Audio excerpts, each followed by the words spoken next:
প্রিয় দর্শক বন্ধুরা, এই মুহূর্তের জন্য উঠে আসছে 2016 এসএলএসটি থেকে বিগ ব্রেকিং নিউজ আপডেট, অত্যন্ত গুরুত্বপূর্ণ খবর আপডেট। এই মুহূর্তে দাঁড়িয়ে সম্মানীয় সুমন বিশ্বাস মহাশয় অর্থাৎ সুমন বাবুর দুটি গুরুত্বপূর্ণ মামলা কিন্তু বহাল রয়েছে সর্বোচ্চ ন্যায়ালয় সুপ্রিম কোর্টে। কিন্তু ইতিমধ্যেই দেখা গেল সম্মানীয় সুমন বাবুর লড়াই কিন্তু জারি রয়েছে। যোগ্য বঞ্চিতদের, চাকরিহারাদের পক্ষে তিনি লড়ছেন। কর্মসূচির কিন্তু কোনো খামতি থাকছে না, ব্যাক টু ব্যাক কর্মসূচি তিনি গ্রহণ করছেন। তৎসত্ত্বেও এক ভারাক্রান্ত হৃদয় সম্মানীয় সুমন বাবুর চোখে কিন্তু জল আজকে দেখতে পাওয়া গেল। কার্যত লাইভ ভিডিওতে, লাইভ বার্তায় চোখে জল কিন্তু দেখা গেল।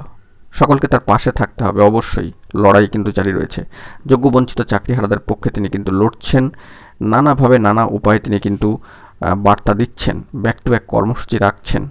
আগামী 25 তারিখ গুরুত্বপূর্ণ দুটি মামলা কিন্তু সর্বোচ্চ ন্যায়ালয় সুপ্রিম কোর্টে রয়েছে সম্মানীয় সুমন বিশ্বাস মহাশয়ের অর্থাৎ সুমন বাবুর। কিন্তু তারই মাঝখানে একটি লাইভ বার্তা ভিডিওতে দেখা গেল সুমন বাবুর চোখের জল। তিনি শেষ রক্তবিন্দু পর্যন্ত লড়ছেন, লড়বেন। লড়াই কিন্তু জারি রয়েছে যোগ্যদের জন্য, যোগ্য চাকরিহারা বঞ্চিত প্রার্থীদের জন্য তিনি যেভাবে ধারাবাহিকভাবে লড়ে চলেছেন, অবশ্যই কর্ণীর সাধুবাদ কিন্তু জানাতেই হচ্ছে। আগামী 25 তারিখ দুটি গুরুত্বপূর্ণ মামলা রয়েছে ব্যাক টু ব্যাক সর্বোচ্চ ন্যায়ালয় সুপ্রিম কোর্টে, অত্যন্ত গুরুত্বপূর্ণ দুটি মামলা। তো সেই দিকে আমাদের কিন্তু তাকিয়ে থাকতে হবে। মামলার স্ট্যাটাস সহ সিএল নাম্বারও কিন্তু চলে এসছে। আগামী 25 তারিখের দিকে আমাদেরকে কিন্তু ফোকাস রাখতেই হবে। দেখা যাক পরবর্তী ক্ষেত্রে কী আপডেট উঠে আসে। এখন একটু কি ভালো থাকবেন, চ্যানেলটিকে সাবস্ক্রাইব করে নিয়ে সঙ্গে থাকবেন। ধন্যবাদ।